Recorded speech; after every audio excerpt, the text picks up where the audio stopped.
Tonight on Nova, a tiny female collapses into an ancient lake. She emerges 3 million years later, and a determined anthropologist finds her fossilized bones. Could she be the missing link between ape and us? For Donald Johanson, she is the starting point of a tireless quest to understand our past. A Nova mini-series over 3 nights, in search of human origins.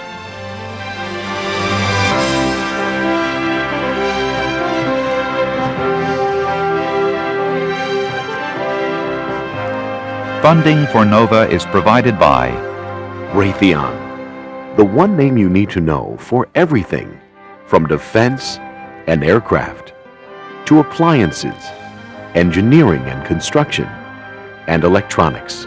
And by Merck, dedicated to pharmaceutical research, committed to discovery, improving health, extending life. Merck. Major funding for Nova is provided by the Corporation for Public Broadcasting and by annual financial support from viewers like you.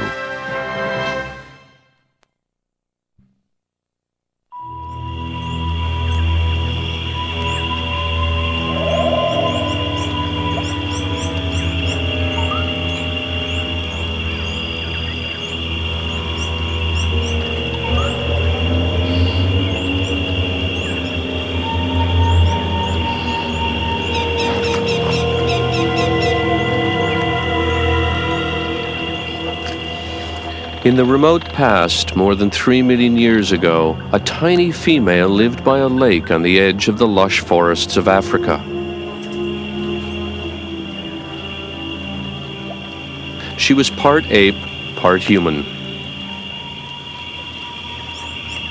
She lived a brief life, but her story continues to unfold. By an extraordinary set of circumstances, she left tantalizing clues to her life and our origins. Who was she, and what can we discover about this earliest of our most ancient ancestors?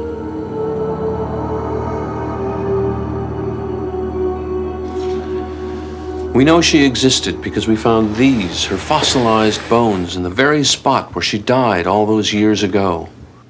Fossils like these are so rare that they're even harder to find than diamonds. But they're the key to understanding our origins, knowing who our ancestors were and how they lived. The human story begins in one of the most geologically fascinating places on the planet, the Great Rift Valley of Africa. It's an enormous split torn in the Earth's crust that runs from the forests of Tanzania to the deserts of Ethiopia. In some places, the rift is thousands of feet deep and exposes the last 15 million years of the Earth's history.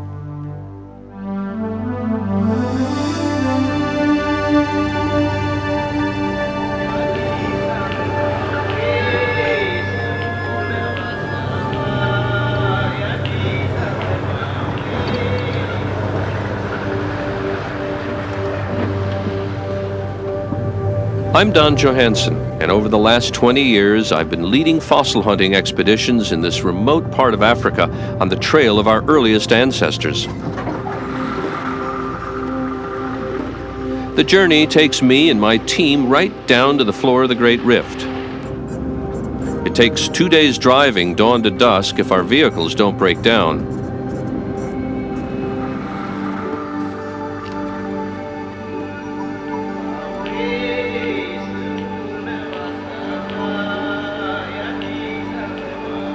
But it's only in places like this where the fossils we're looking for can be found.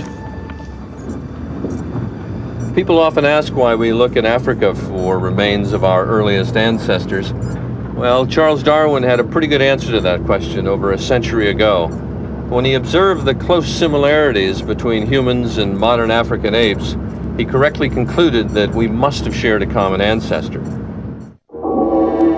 Starting with a modern human skull, we can trace our ancestry back millions of years. And as we travel back in time, our ancestors look less and less like us. They begin to resemble our closest relatives, the African apes, with their small brains.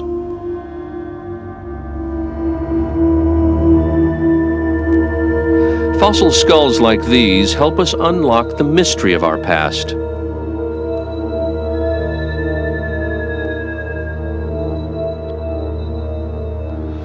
And it is in Africa that the earliest human fossils are found. Okay, let's get this side up. Great. All right, good. Let's get the corner, Michael. Okay. Just stake the corners first. That's pretty stable.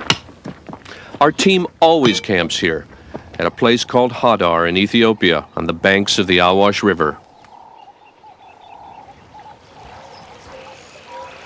The river is our lifeline in this otherwise waterless place.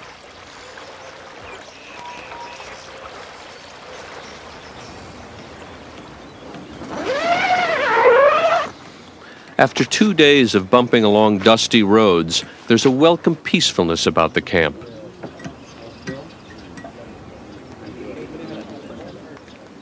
The days quickly settle into the rhythm of expedition life.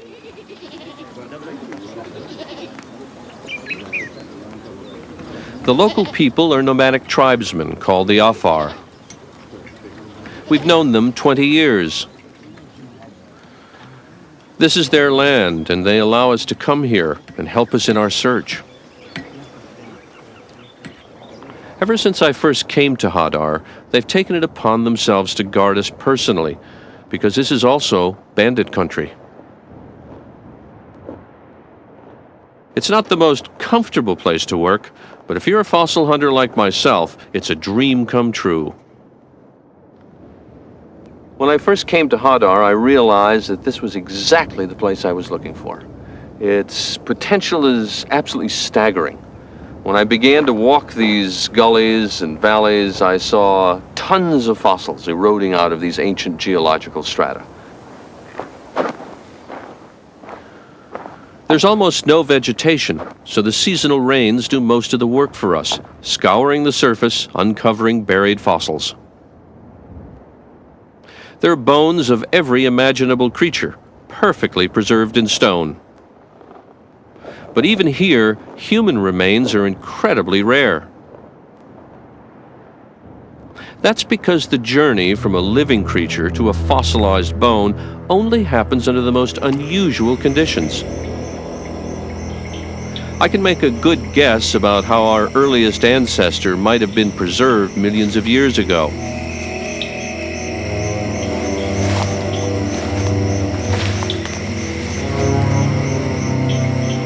She wasn't killed by a predator, she died a natural death.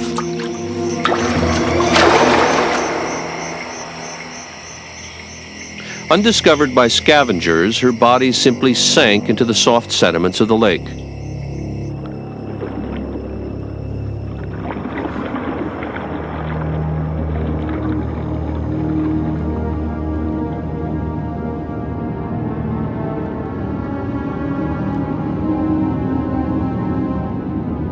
There, lying undisturbed, her flesh slowly rotted away.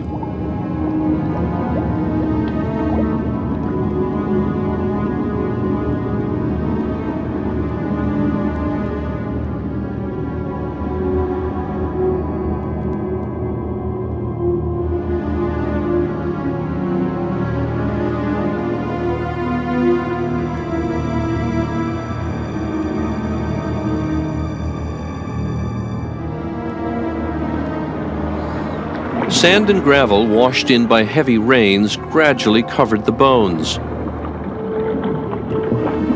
Over the millennia, hundreds of feet of sediments built up, burying the bones deeper and deeper. Minerals from the sediments gradually replaced the calcium of her bones, almost molecule by molecule, turning them to stone.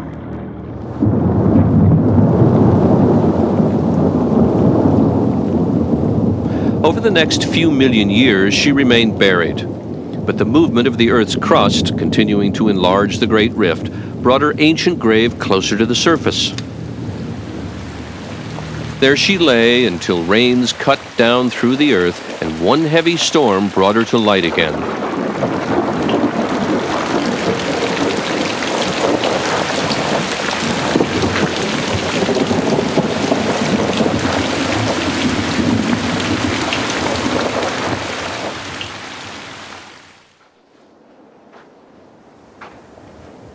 Spotting such rare human fossils doesn't happen often. But we can discover a great deal about our ancestors' world by looking for the more plentiful remains of the animals that lived with them.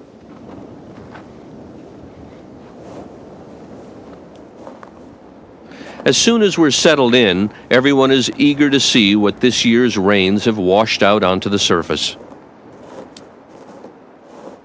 We're a team of Ethiopian and American scientists, and with us, some of the sharpest-eyed fossil finders of all, the local Afar people.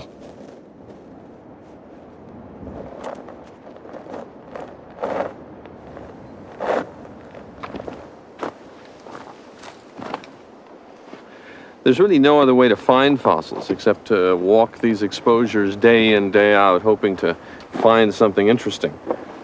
Here, for example, there's just a canine of a hippo, and a very beautifully preserved molar of a giraffe.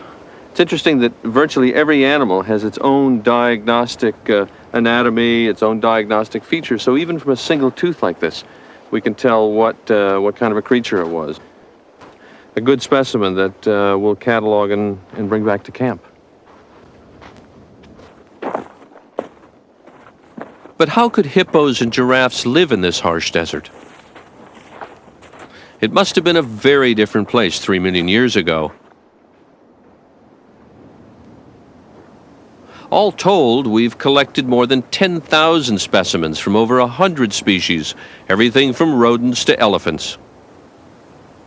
The clues to their lost world lie scattered all over the ground. Although it's a seemingly uninteresting piece of bone, if you look at details, you begin to see a number of clues. For example, the shape of the tooth indicates that it was probably from a pig, part of a lower jaw. But even more intriguing is a series of indentations on the inside of the jaw. And if we look at them with a hand lens like this, it's obvious that that bone was pushed in when it was fresh. And it's very likely that this pig 3 million years ago had wandered down to, say, the edge of a river and became dinner for some lucky crocodile. A picture of our ancestors' vanished world is beginning to emerge.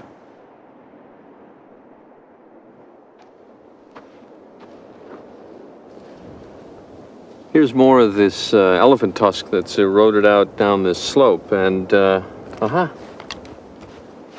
here are both tusks of the elephant.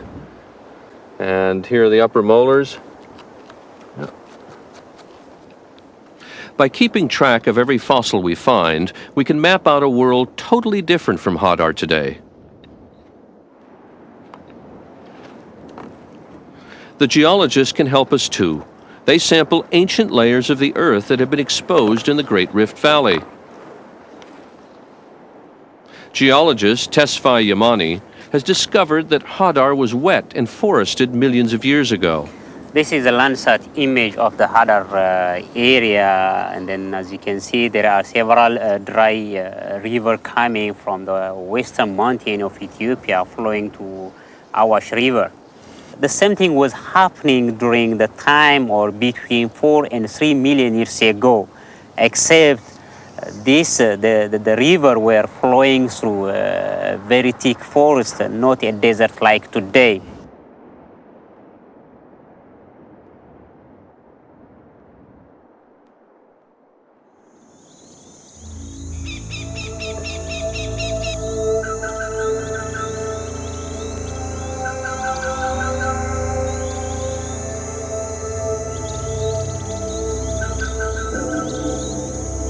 At the time of our earliest ancestors, this place was lush and green.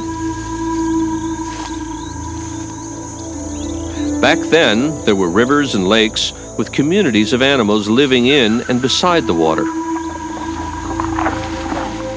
Here were the pigs and the elephants whose fossils we found.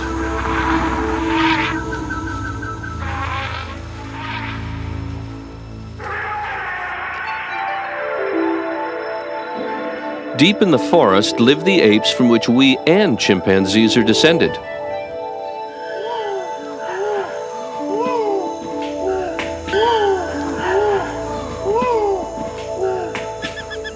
The lives of today's chimpanzees hint at our close kinship with the apes. Even though they have smaller brains than we do, chimpanzees have many human characteristics. They're highly social. They have a sort of language, and they use tools. In the distant past, we shared a common ancestor with these chimps, so our earliest ancestor must have been part ape, part human.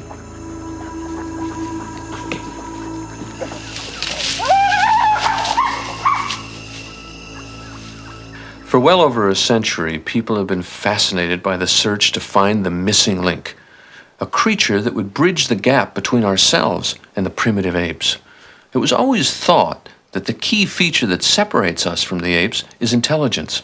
It was logical to think then that the earliest ancestors would have large brains. The argument goes like this. The chimpanzee skull holds a brain 3 times smaller than modern man. If increase in brain size set us on the path from ape to human, it was thought that the missing link should have first developed a big, human-like brain. Back in the heat of Hadar, following the trail of the missing link is grueling work. The sun pushes the temperature to over 100 degrees. But there's always an air of anticipation, because you never know what might be in the next ravine.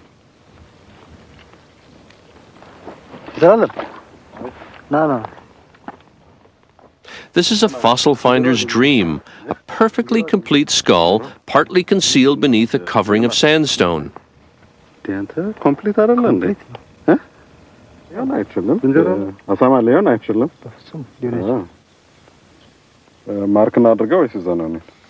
But it's not one of our ancestors. It's a baboon, a kind of monkey.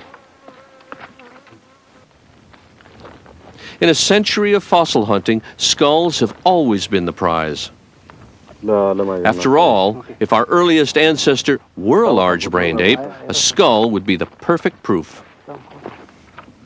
But the story is like a detective thriller, full of false trails, never straightforward, and it can all change unexpectedly, because from time to time a fossil is found that is so different that it entirely turns the story of our origins upside down.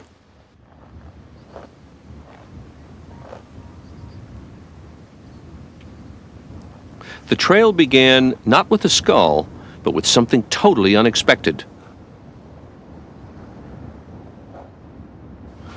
I was surveying late one afternoon when we were out collecting some elephant teeth. And I looked down on the ground and found in a couple of pieces this knee joint. At first, I thought it was just from a monkey, maybe a baboon, but it went together in a way that didn't look like any monkey. If it wasn't a monkey's knee, what was it? It looked vaguely human, but how could that be? I needed an expert opinion. 219 radio. Send me a quick 10 out here. Looks like we've got a confirmed B&E. Also be advised Unit 716 is on the scene at this time. Owen Lovejoy is an anatomist, part-time forensic scientist, and an expert on animal locomotion. If anyone could tell me what sort of creature that knee belonged to, he could. When Don brought the Hadar knee back from Ethiopia, he brought it over to my house and laid it out on the living room carpet. And I knew instantly that was a human knee. My suspicions were confirmed. As Lovejoy pointed out, the joint had all the hallmarks of a creature that moved around on 2 legs, not on all 4s. Walking upright is something that only humans can do, and it needs a special kind of knee joint. One that can be locked straight.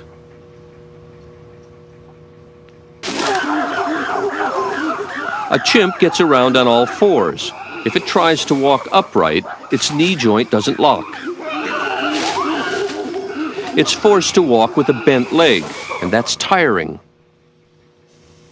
This mysterious fossil really perplexed us. What was a modern-looking human knee doing among fossils that were millions of years old? We had to find out how old that knee really was. The hills at Hadar contain distinct layers of light-colored volcanic ash.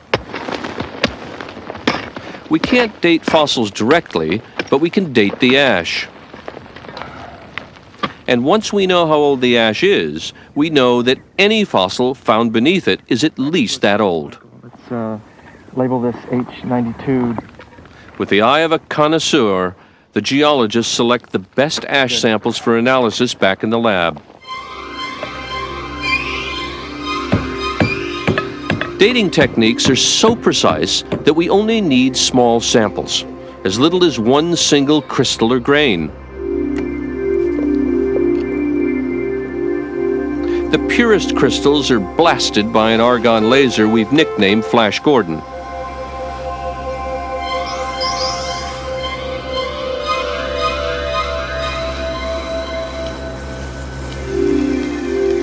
As it melts, the crystal releases argon gas. The amount of gas given off gives us a direct estimate of the age of the volcanic ash. And once we know that, we can work out the age of any fossil we found nearby. The results were exactly what we had hoped for. The knee was over 3 million years old, one of the oldest human fossils ever found.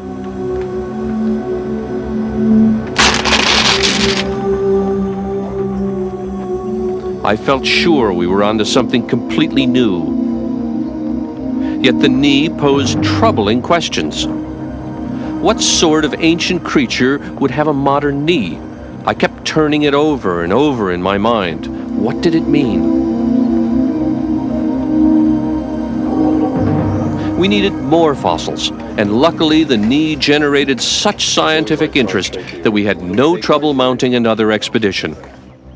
And the next year, we were back once more at Hadar. Good. Very good. On every expedition, breakfast is the time we spend planning the day's work. We've got the impressions, right in the sandstone, and it'd be nice if we could make at least a mold of it, and then back it out as make a cast, because it would preserve the... One morning, two of us decided to go back to a gully that we hadn't finished working on the day before. Fossil hunters sometimes rely on hunches. Because we've got... And that morning, I had a hunch that this would be my lucky day. Well, we might try to take you. I was headed back to my Land Rover. It was about noontime, and I was going to drive back to camp. And I just happened to look over my right shoulder, and I noticed a small piece of bone resting on the surface of the ground. And as I began to look around and scan the slope, I could see not only bits of a leg, but bits of a skull, a little piece of a jaw. And I realized right there in that noonday sun that what I had literally stumbled across was most of an entire skeleton. In ancient times, a creature died.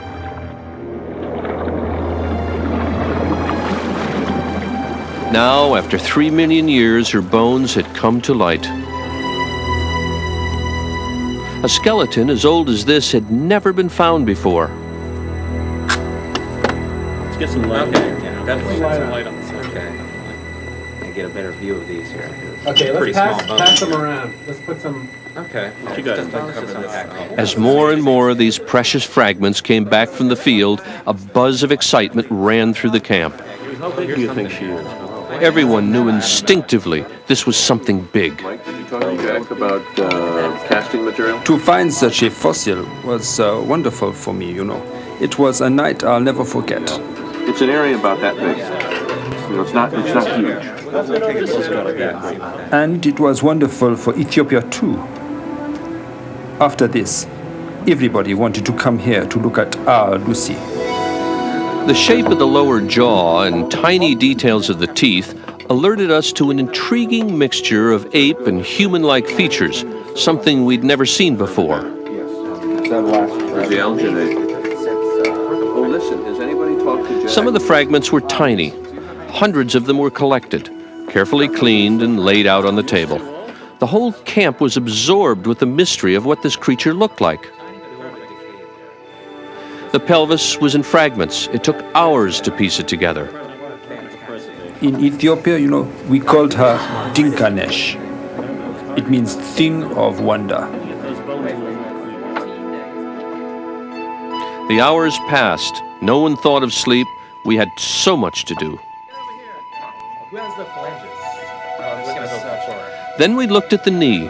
It was modern, human-like, just like the one I'd found the previous year. As we put the bones together, we saw they came from one tiny adult female, standing only 3.5 feet tall. This was the creature we'd been looking for.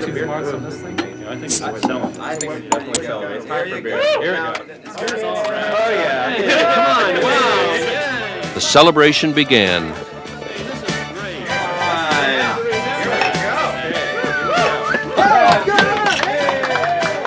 One song was played over and over.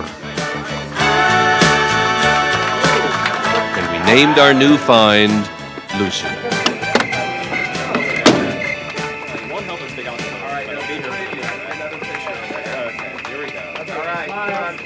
Lucy became an almost instant celebrity in anthropological circles. She didn't look like anything we had ever found before. She was something very different. And because of that, she opened up for us an entire new chapter on human origins.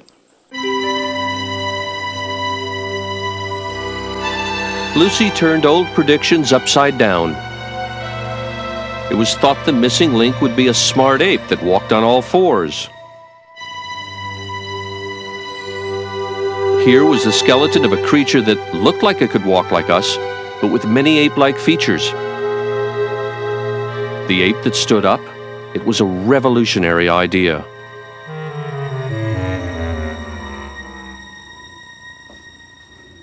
We needed Owen Lovejoy's expertise again, because the evidence wasn't quite adding up. The knee looked human, but the shape of her hip didn't. Superficially, her hip resembled a chimpanzee's, which meant that Lucy couldn't possibly have walked like a modern human. But Lovejoy noticed something odd about the way the bones had been fossilized. When I put the two parts of the pelvis together that we had, this part of the pelvis has pressed so hard and so completely into this one that it caused it to be broken into a series of individual pieces which were then fused together in later fossilization. After Lucy died, some of her bones lying in the mud must have been crushed or broken, perhaps by animals browsing at the lakeshore. This has caused the two bones, in fact, to fit together so well that they're in an anatomically impossible position. The perfect fit was an illusion that made Lucy's hip bones seem to flare out like a chimp's. But all was not lost.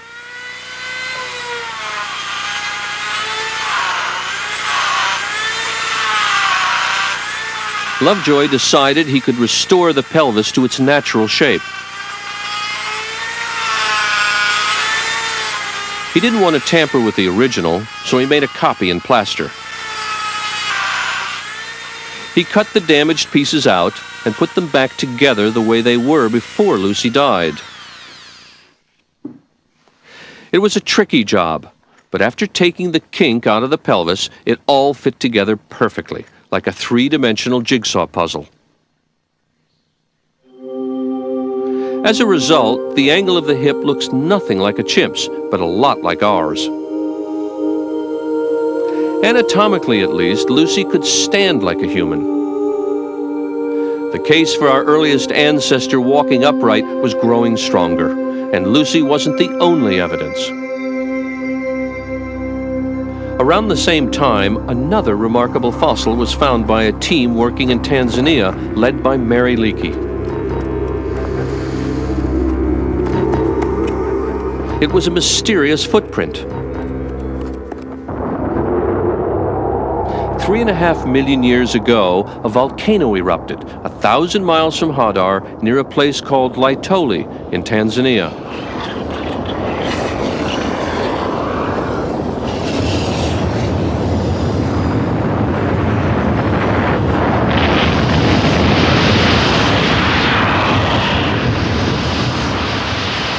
Over the weeks, it threw tons of ash into the air that repeatedly blanketed the landscape.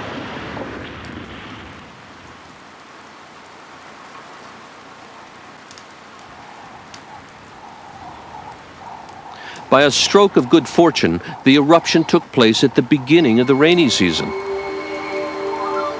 As the rain set in, the ash became muddy and covered with animal prints. A bird picked its way across the ground, followed by a scurrying African hare. Then as time passed, another creature arrived that left prints we would all recognize. Eventually, all these prints were covered by ash from another eruption and preserved forever as they hardened into rock.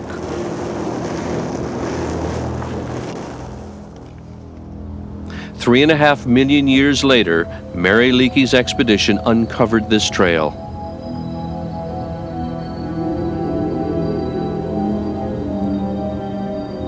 There were footprints from at least 2 individuals, apparently walking side by side. The unusual chemistry of the volcanic ash was like plaster, preserving the prints as a series of detailed molds and casts in solid rock. Evidence like this would delight a forensic scientist like Owen Lovejoy. The analysis of footprints from a crime scene can be vital in identifying a suspect.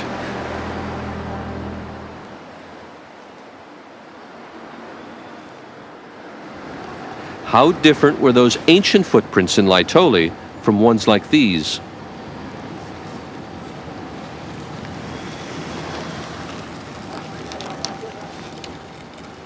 There's no better evidence than that provided by a footprint. That's what makes the Laetoli print so exciting, because they give us a direct record of how our ancestors walked almost 4 million years ago. When we compare the Laetoli print to that of a chimpanzee, the difference is immediately obvious. The chimpanzee, which is a quadruped but occasionally a biped, still has a free great toe, and that great toe extends out away from the foot and leaves a very distinct mark. On the other hand, when we compare the Laetoli print to that of a crime scene human print, they're virtually indistinguishable.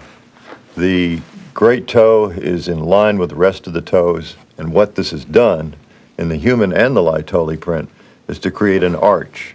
And that's a hallmark of typical modern upright locomotion, because the arch is an energy absorber.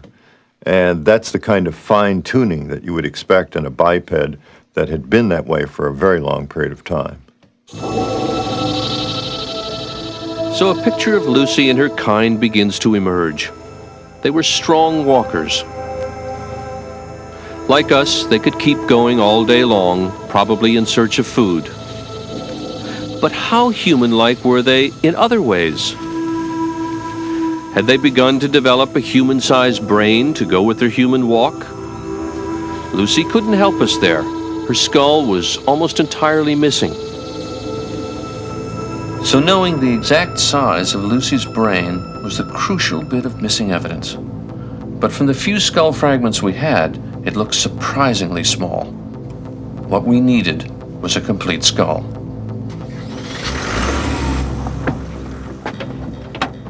Finding one has always been our goal.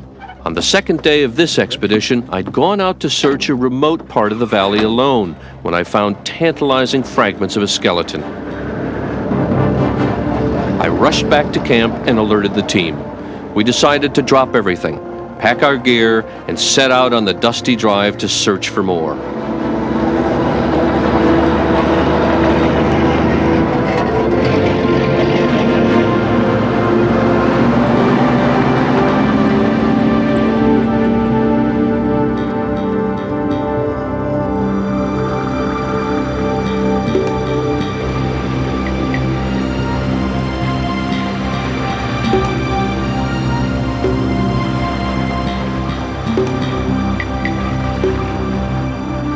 I was sure that the bone fragments I'd found, a piece of skull, an arm bone, and some finger bones, belonged to a human ancestor. Fragments found together like this are so rare that we needed everyone's help. We were excited but tense. Would we find the rest of this ancestor?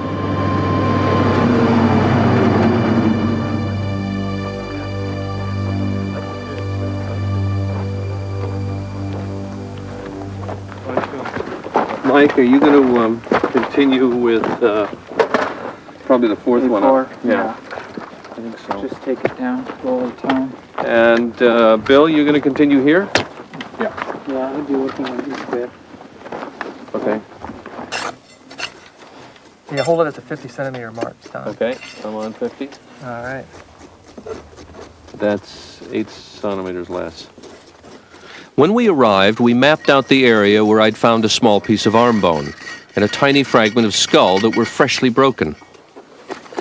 That meant they hadn't been on the surface long.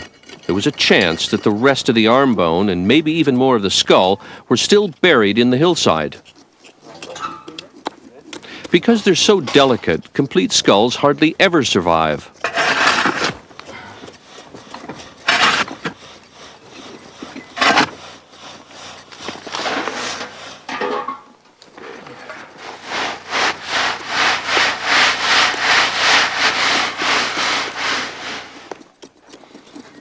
The dig had to be conducted with meticulous care. The stakes were high. We hoped we were about to uncover another Lucy, maybe even more complete.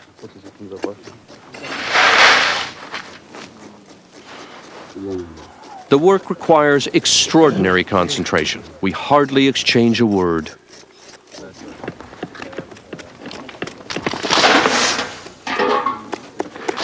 There's a lot of ground to cover, but we try to make sure nothing escapes our attention.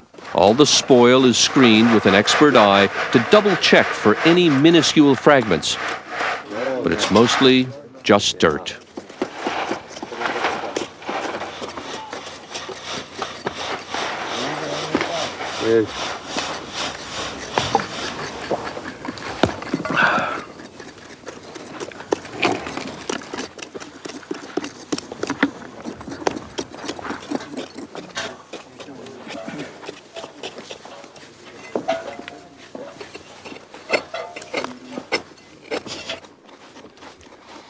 After a week of painstaking and exhausting digging, we hadn't found anything. Our initial optimism was flagging. Where were the bones? Because if the skull had eroded out, it goes into so many pieces, and we've not found a single fragment of it. Mm-hmm. I mean, nothing. That's really mysterious. And I would doubt very seriously that setbacks and fruitless days are all part and parcel of an excavation.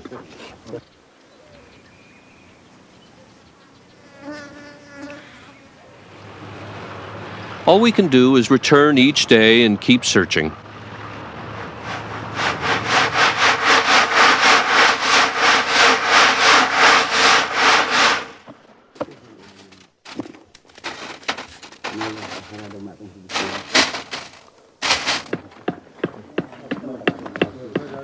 After a week, we sent part of the team off to search in another location, but a few of us stayed on. Any fragment raises our hopes because it may be part of the puzzle. Yeah, it's got a bit of Bill, it's got a bit of morphology on it. Look at this. I'm not sure what it is, but it's looks like a diagnostic piece of bone. Yeah, it does. I wonder if it's going to fit on anything we have. It's got the right preservation. Mm-hmm. Yeah, that's the end of it. There's nothing else. Another week passed, and we'd found a few fragments, but no sign of any skull. But on an expedition, you can never be sure what will happen next.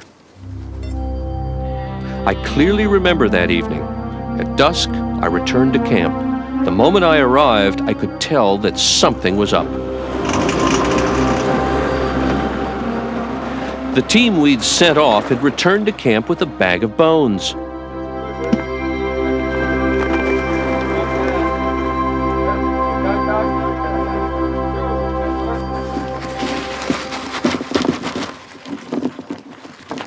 To the expert eye, those fragments were clearly part of a skull.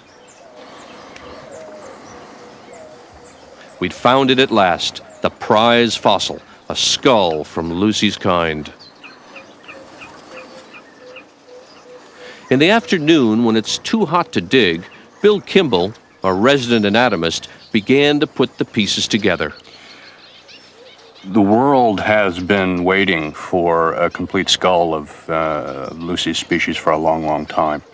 And it's going to take a great deal of work to assemble it, to see what the brain size might be, what the relationships might be between the various components of the skull. But even already we can see that as we assemble larger pieces from smaller pieces, joining them together, we begin to get a fairly impressive picture of a species that has a very ape-like face with big protruding brow ridges, very ape-like. We think Lucy's skull might have looked something like this, with a receding forehead and a prominent face. And with a brain case no larger than a chimp's, this was no smart ape. That skull tells us for certain that our earliest known ancestor was a small-brained creature, capable of walking upright, much like modern humans.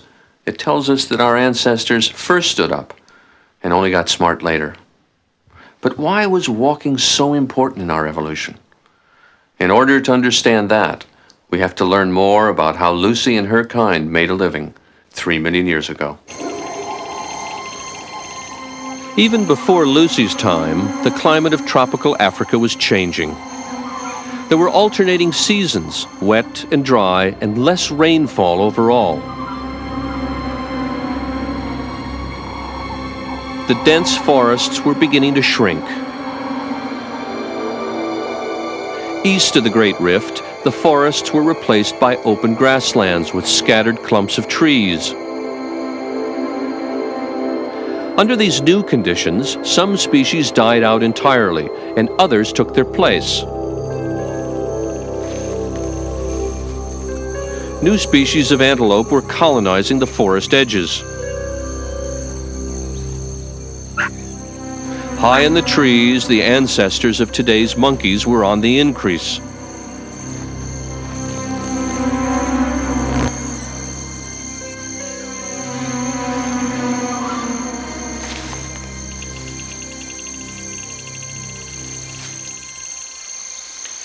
The monkey's strategy is to produce a lot of young quickly.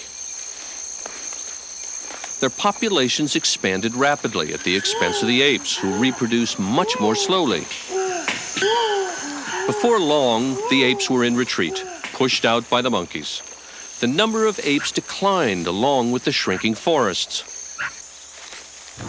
Except, that is, for one, Lucy, the ape that stood up. How did her upright stance, her ability to walk on two legs, help Lucy and her kind compete in a new and changing world? Lucy probably became a walker while still very much dependent on the forest for food. But when the forest became sparse and times got tough, Lucy and her kind could still survive by walking across the grasslands to reach the clumps of trees where her food was found. And her hands were free to collect and carry the valuable food she found. This slight advantage was all she needed. While the other apes declined, Lucy and her kind flourished. But how did this way of life affect the rest of Lucy's day-to-day existence? Can fossils give us any insight into her behavior? Back at the excavation, weeks of hard work and 100-degree temperatures were finally producing results. We unearthed some pieces that looked like an arm bone, the ulna, the bone between the elbow and wrist. We'd never found a complete one before. I think it looks good for finding more of it. You know, I think there's no question that this is distal ulna. Is the See this groove here? Look. Is the styloid there? I think the stylet process is preserved. Terrific. I wonder if we're going to get a fit between this piece here and this piece. Well, this one's broken on sort of an angle, and that's very jagged. Straight. Yeah.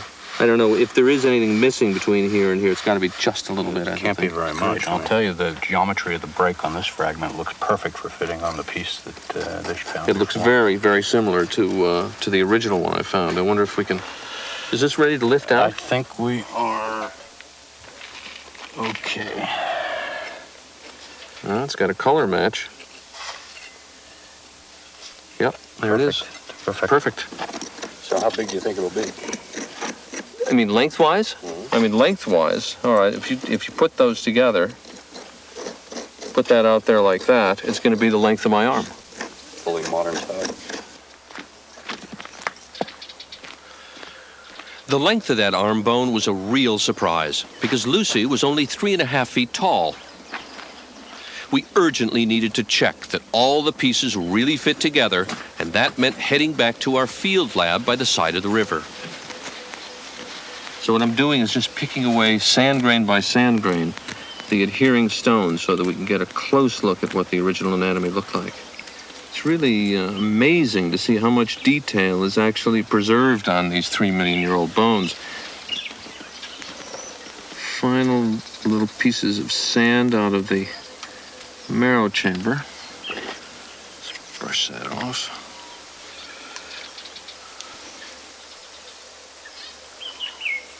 Perfect. Just perfect. Final little piece to the puzzle. Fits in right there. And fantastic. Complete ulna. Just amazing. You know, not only is it important because it's a 3 million-year-old ulna and so beautifully complete, but because of what it tells us about Lucy. Comparing it to Lucy, for example, in terms of anatomy, these two bones, both about 3 million years old, are essentially identical. But it's obvious that the new ulna is nearly twice the size of Lucy's. And such substantial difference in body size really has important implications for behavior. These fossils suggest that some of Lucy's kind were much larger than others, nearly twice the size. Such enormous differences are seen today in mountain gorillas, and it's clearly related to their social life. This is a harem in which a single large male controls a group of small females.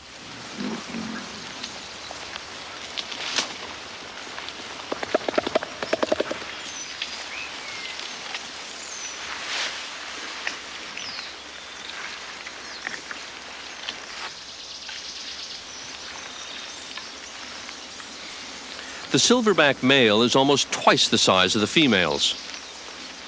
And as leader of the group, he mates with each female in turn.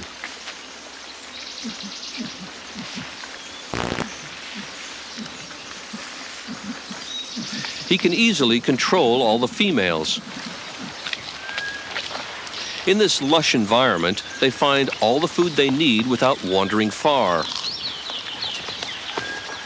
And if any other male tries to invade, the silverback throws in all his weight and attacks with his huge canine teeth.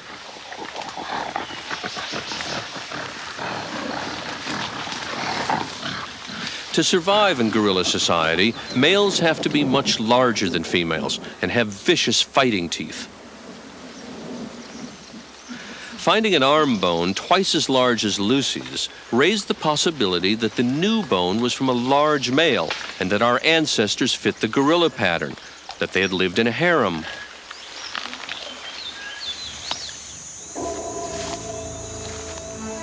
But not all the evidence fits. The landscape Lucy lived in was very different from the lush jungle of the gorillas.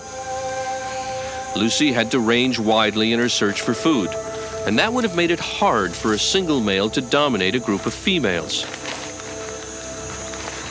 And there were other clues that didn't match the gorilla model. Over the years, we've found hundreds of teeth from Lucy's kind, male and female. Surprisingly, the males have small canine teeth, just like the females. That could mean that there was no need for males to fight for control over females. Perhaps they weren't living in a harem after all. Some scientists have speculated that the lack of fighting teeth in our ancestors means that males and females were paired off in monogamous couples.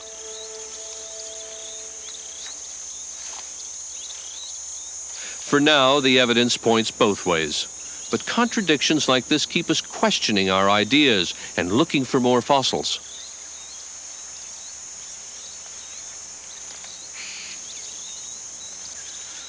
What we do know is that these creatures were walking like us over 3 million years ago. And that was a distinct advantage. They could cover long distances, forage for food, and carry it back, perhaps to a faithful mating partner.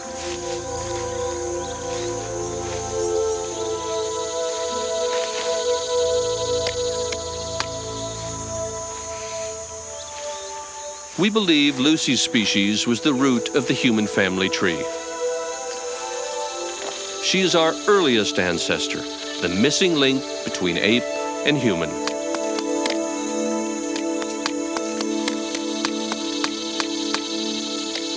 And what about Lucy herself? What did she look like? We know from the teeth, the jaw, and now the skull fragments we found that Lucy had an ape-like face with a brain just a little larger than a chimp's.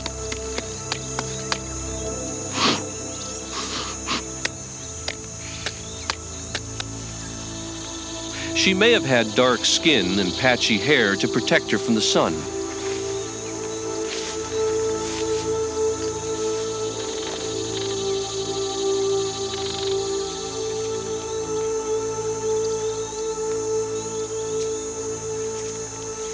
Walking upright freed her hands to develop a more precise grip than other apes, more like our own.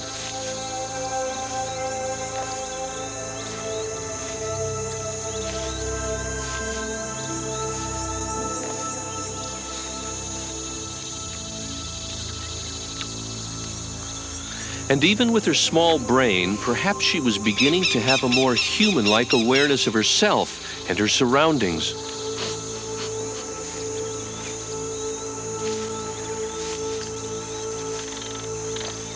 Lucy and her kind must have been extraordinary creatures. We know that they persisted as a species virtually unchanged for over 1 million years.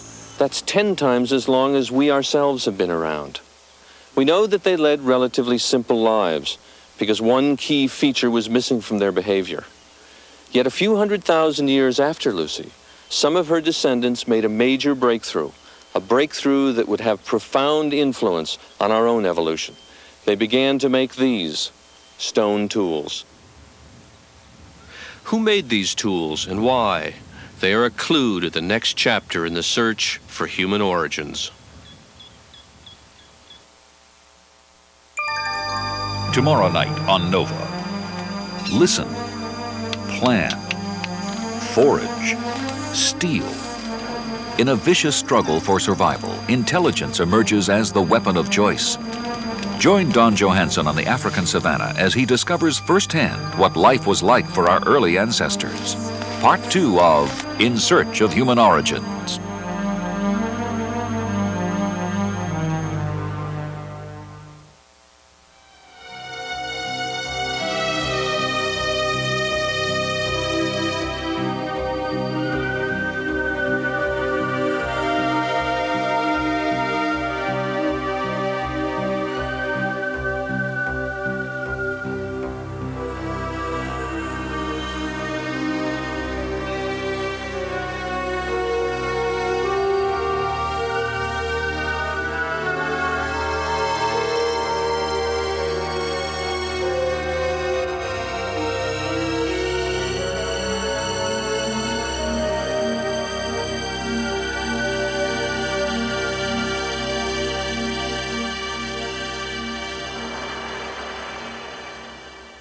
A production of WGBH Boston. Funding for NOVA is provided by Raytheon, the one name you need to know for everything from defense and aircraft to appliances, engineering and construction, and electronics. And by Merck, dedicated to pharmaceutical research, committed to discovery, improving health, extending life. Merck. Major funding for NOVA is provided by the Corporation for Public Broadcasting and by annual financial support from viewers like you. This is PBS. To learn more about this subject, you can order the hardcover companion book to this series by calling 1-800-255-9424. Written by Don and Lenora Johanson and Blake Edgar and illustrated with 175 photographs, Ancestors in Search of Human Origins is $27.50 plus handling. The book is also available in libraries nationwide.